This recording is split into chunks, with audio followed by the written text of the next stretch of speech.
EVM strong room आता उघडण्यात आली आहे। काही क्षणात टपाली मतमोजणी सुरू होणार आहे। पोस्टल वोट्स आता मोजले जातील। येवल्यातली ईव्हीएम स्ट्रॉंग रूम उघडण्यात आली। यापूर्वी वाशिम मधली उघडण्यात आली होती, नाशिक मधली आणि त्यानंतर कोल्हापुरातली स्ट्रॉंग रूम उघडण्यात आली होती। प्रत्यक्ष मतमोजणीला आता सुरुवात झालेली आहे आणि काही क्षणात आता मतमोजणीचे सुरुवातीचे आकडे आपल्या हाती यायला सुरुवात होईल। बीडमधून एक महत्त्वाची बातमी, ईव्हीएम स्ट्रॉंग रूम आता बीडमध्ये उघडण्यात आलेली आहे। काही वेळात याही ठिकाणी मतमोजणी आज सुरू होणार आहे। बीडमधल्या ईव्हीएम स्ट्रॉंग रूम उघडली आहे। खरं तर ज्या ठिकाणी 2 डिसेंबरला मतदान झालेलं होतं त्या ठिकाणच्या स्ट्रॉंग रूमला मोठा कडेकोट बंदोबस्त ठेवलेला होता। नगर परिषद नगरपंचायतीच्या मतमोजणीला सुरुवात होतीये।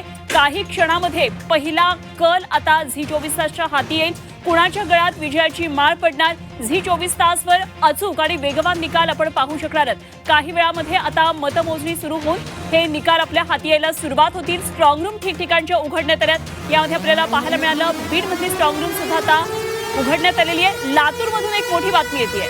लातूरच्या निलंग्यामध्ये मतमोजणीला सुरुवात झालेली आहे। नगर परिषद नगरपंचायतींसाठीच्या मतमोजणीला आता सुरुवात झाली आहे। लातूरमध्ये निलंग्यात मतमोजणी सुरू झाली आणि आता कुठल्याही क्षणी सुरुवातीचे आकडे, सुरुवातीचे कौल आपल्या हाती यायला सुरुवात होईल। बारामतीत सुद्धा पोस्टल मतमोजणीला सुरुवात झालेली आहे। राज्यभरात आता ठिकठिकाणी मतमोजणी केंद्रामध्ये मतमोजणी सुरू झालेली आहे आणि सुरुवातीचे आकडे आता कुठल्याही क्षणी आपल्या समोर येण्याची शक्यता आहे। झी24 तासवर प्रत्येक अपडेट, प्रत्येक आकडेमोड तुम्ही बघणार आहात स्क्रीनवर। लातूरच्या निलंग्यात मतमोजणी सुरू झालेली आहे। स्ट्रॉंग रूम आता जागोजागी उघडण्यात आले आणि मतमोजणी आता सुरू झालेली आहे। खरंय, आतमध्ये मतमोजणीचा एक प्रकारे उत्साह आणि आता बाहेर सुद्धा कार्यकर्त्यांची मोठी लगबग आपल्याला पाहायला मिळते।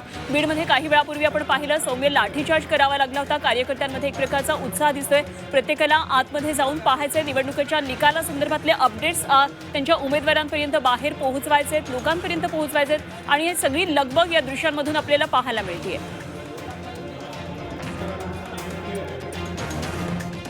तर पुढे एक मोठी बातमी येते। बारामतीमधून मतमोजणीला आता सुरुवात झाली आहे। संपूर्ण राज्याचं लक्ष बारामतीकडे आहे। पहिला कल काही वेळामध्ये आता हाती येईल। बरोबर 10 वाजलेले आहेत आणि 10 वाजता मतमोजणीला आता सुरुवात होतीये। ठिकठिकाणच्या स्ट्रॉंग रूम उघडल्या जात आहेत। मतमोजणी केंद्रावर एक वेगळा उत्साह आपल्याला पाहायला मिळतोय आणि आज याच ठिकाणी गुलालाचा विजयाचा गुलाल उधळला जाणार आहे आणि त्यामुळे नेमका कोण हा विजय साजरा करणार याची उत्सुकता प्रत्येकाला लागलेली आहे। कार्यकर्त्यांमध्ये प्रचंड मोठी उत्सुकता दिसतीये। बारामतीमध्ये मतमोजणीला आता सुरुवात झाली। काही वेळामध्ये पहिला कल आता हाती येईल।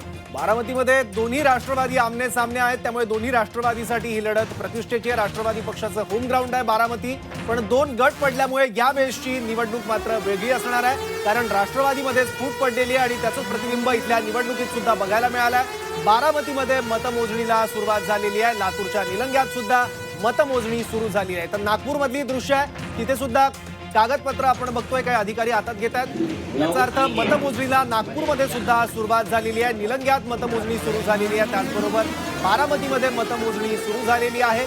नागपूरमध्ये सुद्धा मतमोजणी आता केली जाते आणि नागपूरमधली सुद्धा इंटरेस्टिंग आकडेवारी आपल्या समोर येण्याची शक्यता आहे। अगदी नगरपालिकांच्या पोस्टल मतमोजणीला आता सुरुवात झालेली आहे। सुरुवातीला अगदी पोस्टल मतमोजणी होऊन त्यानंतर ईव्हीएम मशीनची छाननी होणार आहे। ईव्हीएमचे जे निकाल आहेत त्याकडे सगळ्यांचं लक्ष लागणार आहे। आधी पोस्टल मतमोजणीला आता सुरुवात झाली आहे। नगरपालिकांची पोस्टल मतमोजणी 10 वाजता मतमोजणीला सुरुवात होऊन आता पोस्टल मतमोजणीनंतर त्यानंतर सगळ्यांचं लक्ष हे ईव्हीएमकडे असणार आहे। ठिकठिकाणी मतदान, ज्या ठिकाणी मतमोजणी होतीये, कार्यकर्ते या ठिकाणी मोठ्या प्रमाणामध्ये जमायला लागलेले आहेत आणि आज आपलाच उमेदवार विजयी होईल असा एक विश्वास घेऊन हे सगळे कार्यकर्ते या ठिकाणी आलेले पाहायला मिळतात।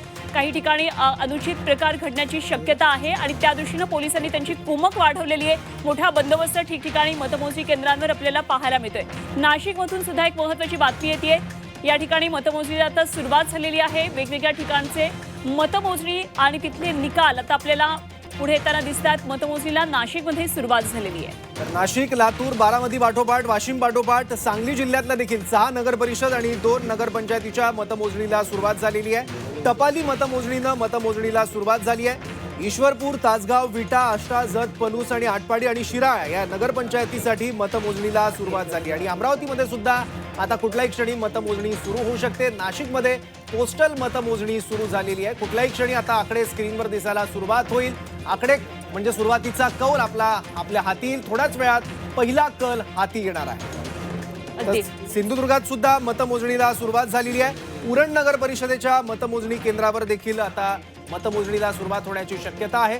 नगरपालिकांच्या या निवडणुकीत कोण बाजी मारतो, कोणावर विजयाचा गुलाल उधळला जातो ते थोड्याच वेळात आता स्पष्ट होण्यास सुरुवात होईल.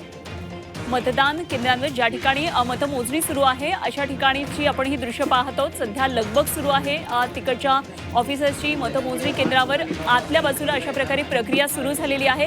तर बाहेर कार्यकर्त्यांचा आता उत्साह उत्सुकता शिगेला पोहोचलेली आहे आणि ही प्रत्येक घडामोड आपण झी 24 तासवर पाहत राहणार आहोत.